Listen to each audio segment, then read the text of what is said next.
drejt Bashkimit Evropian. Nga buron kjo konfidencë e juaja pasi nga kjo sallë në të shkuarën, ju, kur Shqipëria bënde përpjekje në rrugtimin evropian, keni folur për vëndje skeptike të cilat nxirrnin yçkla rrugës për na penguar. Pse kësaj here ai votimi i djeshëm në parlament nuk do të përdoret nga ndonjë vend i caktuar në Bashkimin Evropian për të bërë pengesë në mbylljen e kapitujve që ne kemi hapur me Bashkimin Evropian? Faleminderit. Sepse unë flas mbi bazën e fakteve që kam sot dhe flas mbi bazën e komunikimeve që ne kemi sot. Nuk flas se ç'do të ndodhi në të ardhmen. Unë flas sot. Dhe sot kemi këtë situatë. Kemi një diskutim që ka ndodhur, që nuk e mohoj, po që ka qenë plotësisht konstruktiv, dhe kemi një rrugë në cilën nuk shohim që të ketë dalë dikush e të ketë thënë për këtë arsye këtu ne nuk ecim dot më përpara, sepse në ndërkohë çdo gjë që ka të bëjë me këtë proces është punë e përditshme. Domthonë në Bruksel, në Tiranë, mes Brukselit dhe Tiranë punohet për ditë për këtë proces. Deri tani nuk kemi asnjë arsye ta mendojmë këtë. Ky është fakti. Dhe thash, nëse do të ishte përmbajtja e atyre deklaratave e ngjashme me jehonën e deformuar që ju dha, do t'ju thosha që kemi një problem.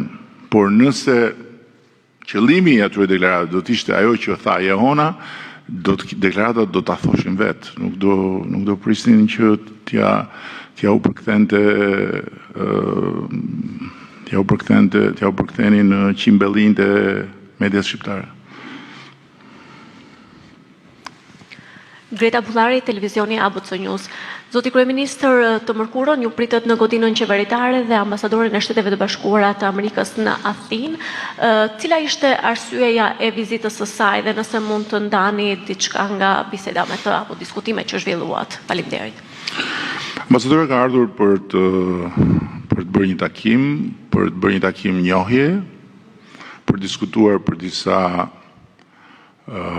çështje që janë çështje të interesit të lartë amerikan në këtë rajon, që kanë të bëjnë me energjinë, që kanë të bëjnë me bashkëpunimin rajonal, që kanë të bëjnë me qasjen ndaj forcave të treta, aktorëve të tretë, dhe nga ana tjetër keni parasysh që ambasadorja e Shtetit Bashkuara në Athinë është një përfaqësuese botërisht e njohur në politikën amerikane, drejt për drejt e rrethit të ngushtë vendimarrës të presidentit të Shtetit Bashkuara.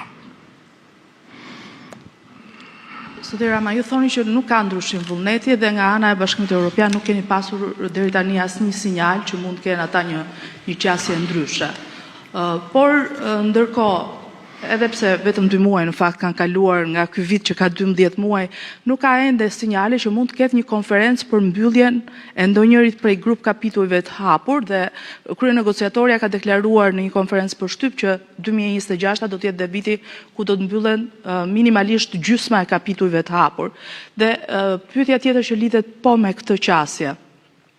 Ju keni publikuar një editorial së bashku me Aleksandr Vučić në 28 shkurt në një media gjermane, ku i kërkoni Bashkimit Evropian, ndërkohë që presim që ta antarësohemi me drejtat plota, ndërkohë t'ju ofrojnë vendeve kandidate një mundësi për të qenë pjesë e zonës Schengen dhe pjesë e tregut përbashkët evropian. Kjo nga Partia Demokratike, nga opozita, po shikohet si një ndryshim i kursit të qeverisë shqiptare. Ata kanë kërkuar, një grup deputetësh kanë kërkuar edhe një dëgjes me ju në parlament. A keni ju një koment? A është kjo një ndryshim i qasjes tuaj për Bashkimin Evropian? Faleminderit.